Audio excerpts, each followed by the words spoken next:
Welcome back, teachers. You're watching The Better Teacher, where we're exploring a lot of new concepts and topics. For that, I have with me G. Balasubramanian, the former director of academic CBSE.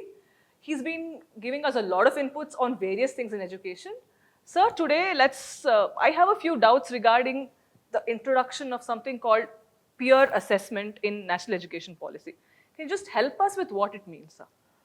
Yeah, national education policy has envisaged a 3D assessment that the learner will be assessed by the teacher. He will do a self-assessment. He will also have a peer assessment done.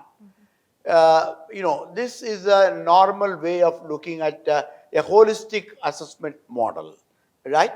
But it also needs a lot of preparation because peer assessment is a very, close assessment of the learner in a situation where the learner is fully blossomed with his experience, fully blossomed with his cognition, and therefore peers are able to approximately understand him, appreciate him, observe him, and then interpret all these observations and views and opinions into a kind of feedback, which could be a feed forward for the learner to become. So that's the intent with that. So peer learning is a very useful model, but it has to be very cautiously articulated so that it doesn't have a negative impact on the learner who is being assessed.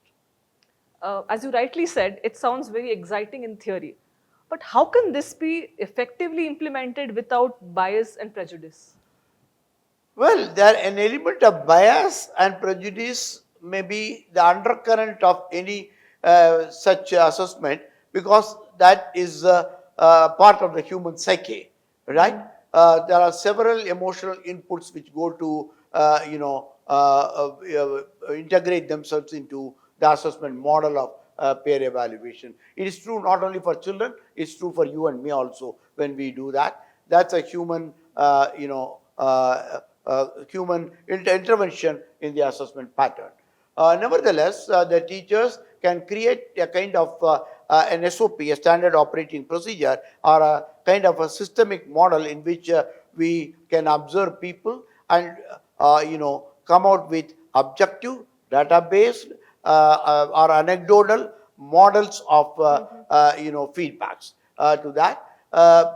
All these feedbacks need not be taken totally, as judgments, but these can be taken as verifiable inputs for a total assessment of the learner. Great. We've read that it has been introduced in the policy. Is it really being implemented in schools today? There are schools which are trying to implement them. A few of them are implementing with its strengths and weaknesses over there. There is no magic wand to transform the whole thing, either at the school level or the national level. We have to create a culture of objective assessment of the knowledge and skills and processes rather than the people. So what happens in this kind of assessment? We move from assessment of objectives, assessment of values, and assessment of the information to assessment of people. I think unless otherwise you, separate both of them, unless otherwise you educate the peers to be very formal and not informal in assessment, I think that will work for effective assessment. Okay. Sir, if you had to implement it in a middle school level, what would you do? How would it work? That's a very interesting but a difficult question because every teacher will, find it easy to speak to others, but to implement it in their own classrooms over there. But nevertheless, I think what's important is to prepare the children that they are engaging into a process in which their skills are being opened up, their skills are being empowered, and that this is not a mere assessment of a peer in the classroom, but this is a life skill which they will acquire for assessment of any process and every process in their future life, with a third eye, which is objective, which is critical, which is compassionate, which is inclusive. So it's a kind of developing a kind of a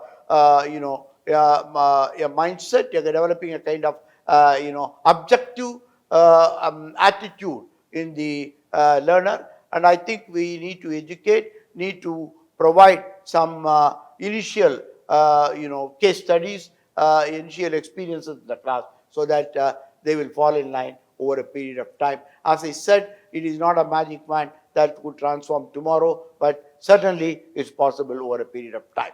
It needs for another type of education. Great. Thank you so much for throwing light on a concept like this. Teachers, I'm sure that you understood what peer assessment is, and he's definitely thrown light on that it can be compassionate and can be inclusive. Thank you so much. Stay tuned for more.